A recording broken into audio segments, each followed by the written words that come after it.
Welcome back. I'm going to break down something that's happening right now in the mortgage industry that most first-time buyers don't realize, and it's costing them tens of thousands of dollars. Let's start with the numbers. If you're a first-time buyer waiting for mortgage rates to drop from today's 5 to 6%, you think you're being smart, financially conservative.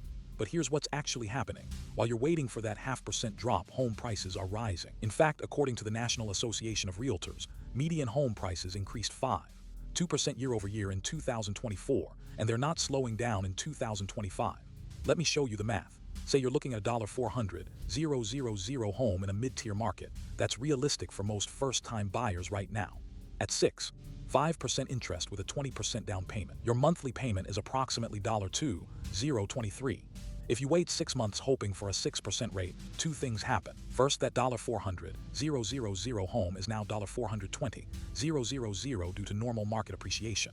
Second, even though your rate dropped by 0.5%, your monthly payment barely budges. It goes to roughly $2,009.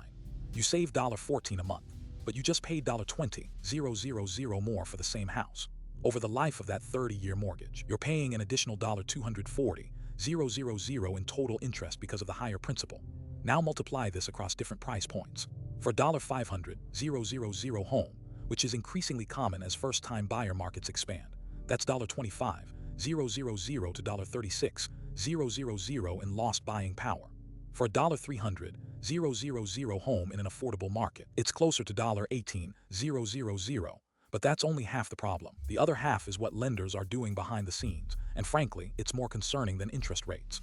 Over the past 18 months, major lenders have quietly implemented what's called risk-based pricing adjustments. What that means in plain English, if your credit score isn't in the 750-plus range, you're getting priced out. Let me give you specific examples. In 2022, Fannie Mae and Freddie Mac, the two government-sponsored enterprises that underwrite about 70% of all mortgages in America, required a minimum credit score of 620 for qualified mortgages. For borrowers with scores between 620-679, you pay about 75% higher in interest rates.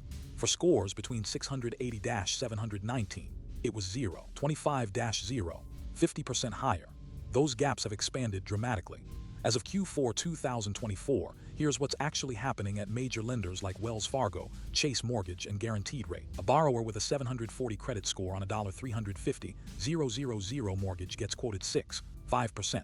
That same loan, same borrower profile, but with a 680 credit score, they're quoted 25% to 5%. That's a full percentage point difference. On a 30-year mortgage, that's $42,000 in additional interest paid. But it gets worse. Several lenders are now implementing outright minimums. For instance, Chase announced in November 2024 that they would no longer offer primary residence mortgages to borrowers below 700 credit scores. Wells Fargo followed suit in December, setting their minimum at 720. Guaranteed Rate, one of the largest independent mortgage lenders, went further. They are now requiring 750 for anyone without substantial cash reserves. Why is this happening? The official reason is risk management. Banks point to rising default rates among lower credit borrowers, and there's truth to this. According to the Mortgage Bankers Association, serious delinquency rates 90-plus days past due among borrowers with sub-700 credit scores increased from 2% in 2021 to 8% in 2024. That's a 50% increase in just 3 years. But here's the counter-argument that financial advisors and housing advocates are making. First-time buyers with credit scores in the 680-720 range aren't inherently high risk. Many are young professionals with limited credit history, recent graduates, or people rebuilding credit after legitimate hardships. The Federal Reserve's own data shows that credit score is just one factor predicting default risk. Employment stability, debt-to-income ratio, and savings cushion matter significantly. In fact, a case study from the Urban Institute examined over 2 million mortgages originated between 2014-2019. They found that borrowers with 680-720 credit scores who had employment stability and a 10% down payment had a serious delinquency rate of just 1%, nearly identical to borrowers with 750-plus scores. The credit score alone wasn't the determining factor, yet lenders are using it as a blunt instrument anyway. Why? Because it's easier, more automated, and more profitable. When you raise minimum credit requirements, you're essentially saying, we only want to lend to borrowers who don't need our help. That shrinks the addressable market, but it massively increases margins on the loans you do make. Let's walk through a real-world scenario to show how this plays out. Meet Sarah. She's 28, makes $65,000 a year as a teacher, has $50,000 saved for a down payment. Her credit score is 710, not bad. She's been working toward homeownership for 5 years. In 2022, she would have easily qualified for $280,000 mortgage at competitive rates. In 2025, here's what's happening. Chase rejected her application outright below their 720 minimum. Wells Fargo approved her but at 15%, 70 basis points higher than their prime rate. Guaranteed rate, realizing she doesn't have 6 months of emergency savings after her down payment, quoted her 75%. She went with Wells Fargo over the 30-year mortgage. That 70 basis point penalty cost her approximately $34,000 more than she would have paid in 2022 for the same house at the same price. But Sarah's credit score didn't change. Her employment is stable. She has a healthy down payment. The only thing that changed is that lenders tightened their criteria because it's more profitable. Now, here's what you might be thinking. Okay, but can't I just improve my credit score? Technically, yes, but it's more complicated than you think. If you're at 680 right now, moving to 720 takes roughly 8 months of perfect payment history. Moving to 750 takes 12 to 18 months. In that time, you're still renting. You're still losing home equity. And here's the kicker. If rates drop during that time, you don't benefit. You're already locked into your rental payment. You're just delaying your entry. There's also a psychological component. Many financial advisors are now recommending that first-time buyers apply for mortgages even if their credit score is 680-700. Lock in rates immediately, and then negotiate with lenders on terms rather than prices.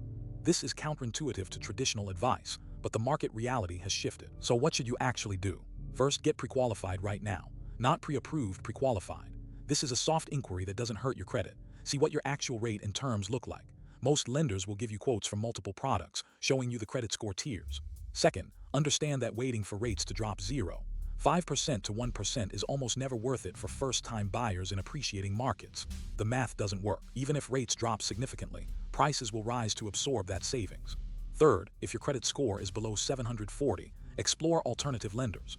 Community banks, credit unions, and FHA-backed mortgages often have more flexible criteria than jumbo lenders. For example, Penny Mac and Loan Depot have maintained credit score flexibility that Chase and Wells Fargo have abandoned.